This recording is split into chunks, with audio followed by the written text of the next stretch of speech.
जय जय श्री राधे, जय श्री कुंज बिहारी, जय जय श्री हरिदास। हरे कृष्ण दोस्तों, श्री कृष्ण कथा चैनल में आप सभी को स्वागत है।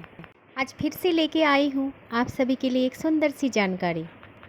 दोस्तों, हम सभी यही सोचते हैं कि हमारे जीवन में कितना दुख है, कितना कष्ट है, लेकिन दोस्तों क्या आप जानते हो कि हमारे ठाकुर जी भी, हमारे श्री राधा रानी जी भी इस धरती पर आए थे तो बहुत सारे कष्ट के अनुभव किए थे। दोस्तों, उनके जैसे कष्ट तो हमें किसी को नहीं मिले हैं। एक बात तो सभी को मानना पड़ेगा कि मनुष्य योनि में जो भी आते हैं उन्हें तो दुख, सुख, कष्ट, विरह सब कुछ भोगना पड़ता है। ये सब के बिना मनुष्य की जीवन अधूरा है। स्वयं भगवान ने भी यही कष्ट का सामना किया था, दुख का सामना किया था, वो भी मुस्कुराते हुए। तो फिर चलिए आज सुनते हैं सुंदर सी ये कहानी श्री राधा रानी और श्री कुंज बिहारी की। एक दिन द्वारिकाधीश भगवान श्री कृष्ण अपनी सभा में थे और तभी एक सखा जाकर द्वारिकाधीश को एक संदेश दिया। और संदेश कुछ ये था कि लाला, हमारे श्री जी पधारे हैं। और श्री जी का नाम सुनते ही ठाकुर जी को एकदम से मंत्रमुग्ध हो गए। कुछ क्षण के लिए तो ठाकुर जी ये भी भूल गए थे कि वो द्वारिकाधीश हैं। पर जब श्री जी का नाम सुने तो ठाकुर जी का व्याकुलता और भी ज़्यादा बढ़ गए थे। तो सखा से पूछा, कहाँ है वो? तो सखा ने बोला कि वो कुंज में है और विराज रहे हैं, कृपया करके आप चलिए। ये सब कुछ सुन के ठाकुर जी तो बहुत सहमे सहमे थे क्योंकि श्री जी के पास जा रहे हैं। और जैसे ही ठाकुर जी ब्रजवासियों के शिविर में पहुंचते हैं और किशोरी जी एकांत चित्त में बैठे थे। दोस्तों, जब से ठाकुर जी ब्रजवासियों को छोड़ के, ब्रजधाम को छोड़ के द्वारिका गए हैं, तब से श्री जी एकांत ही रहते हैं। बस अपने अष्ट सखियों के मध्य में ही रहते हैं, किसी के साथ बहुत ही कम वार्तालाप करते हैं। ऐसे में श्री जी बैठी थी और जैसे ही ठाकुर जी शिविर में प्रवेश किया और श्री किशोरी जी के नेत्र खुले और तुरंत ललिता से पूछे, ललिता, मुझे ऐसा क्यों लग रहे हैं कि कन्हैया आ रहे हैं?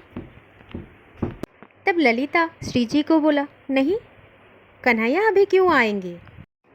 अभी अभी तो मुझे पता चली कि वो तो अभी द्वारिका में हैं, अभी कैसे आएंगे? क्योंकि आज तो सूर्य ग्रहण का समय है ना, तो सभी लोग उधर ही व्यस्त हैं।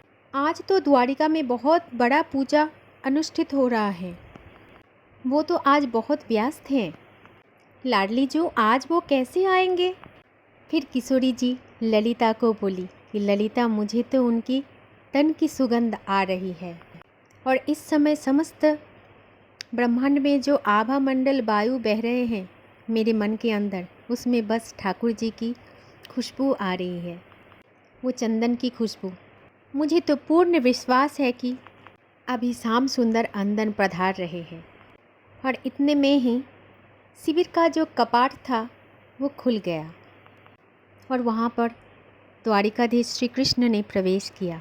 और द्वारिकाधीश को देख करके सभी सखियाँ भाव में विभोर हो गई, लेकिन किशोरी जी भाव विवल नहीं हुए थे, अपने नेत्र को नीचे कर दिए थे और ऐसे ही बैठ गई, क्योंकि उनको पता है कि ठाकुर जी आ गए हैं।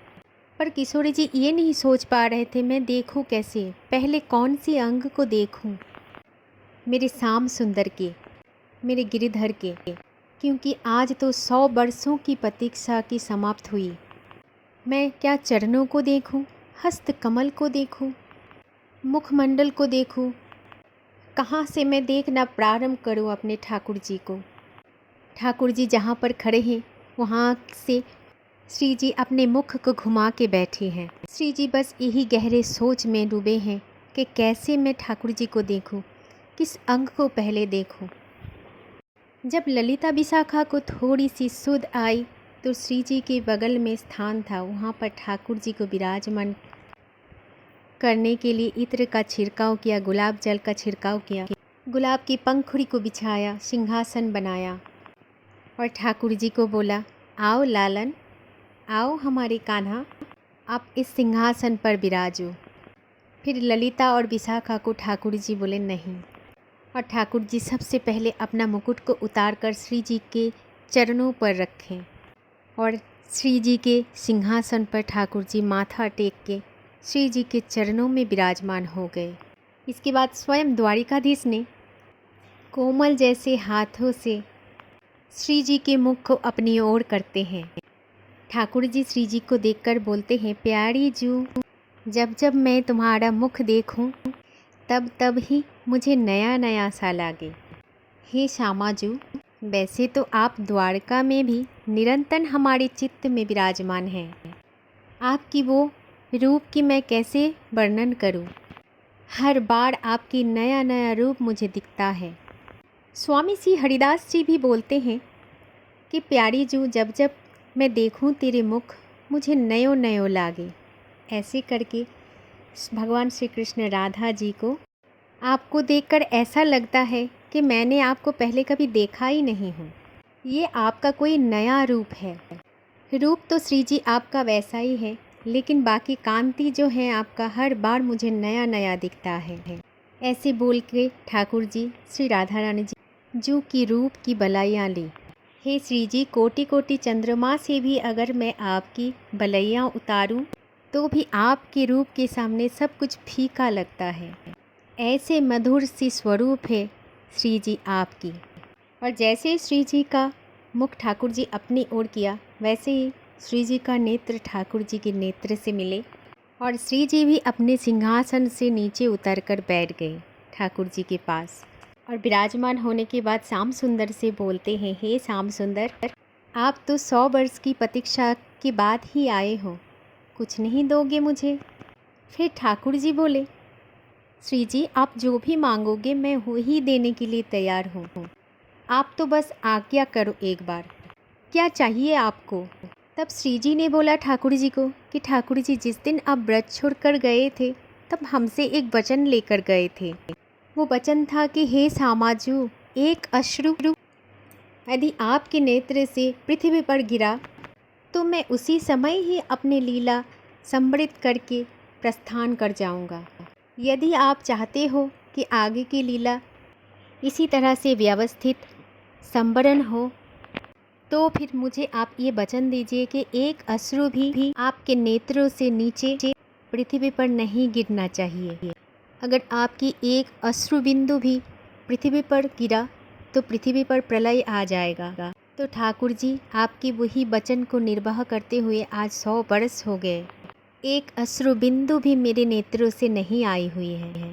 मैं आपसे यही मांगना चाहती हूँ, हे ठाकुर जी, आप मुझे आज्ञा दे दो। वो जो मेरे हृदय में नदी तालाब सागर बन चुका है उसको आप वहाँ से प्रस्थान करने की आज्ञा दीजिए।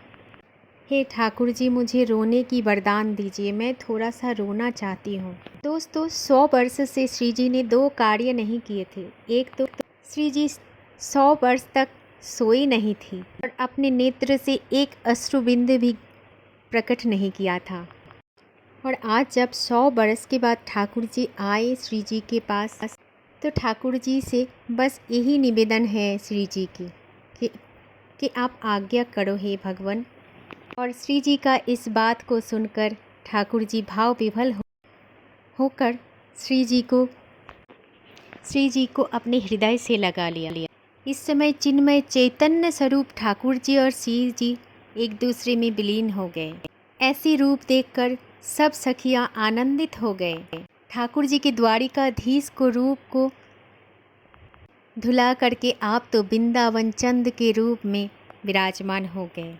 13 मुकुट 13 पाग सिर पे धारण किया, कारी कमड़ी पहना के, हाथ में जिनका शंख चक्र गदा पद्म थे वो 2 भुजा वाली ठाकुर जी हो गए। कर में मुरली पधरा दिया और चंदन का इत्र लगा के मधुर मधुर पत्रावली श्रृंगार किया और उसके बाद श्री जी के बगल में बिठा दिया।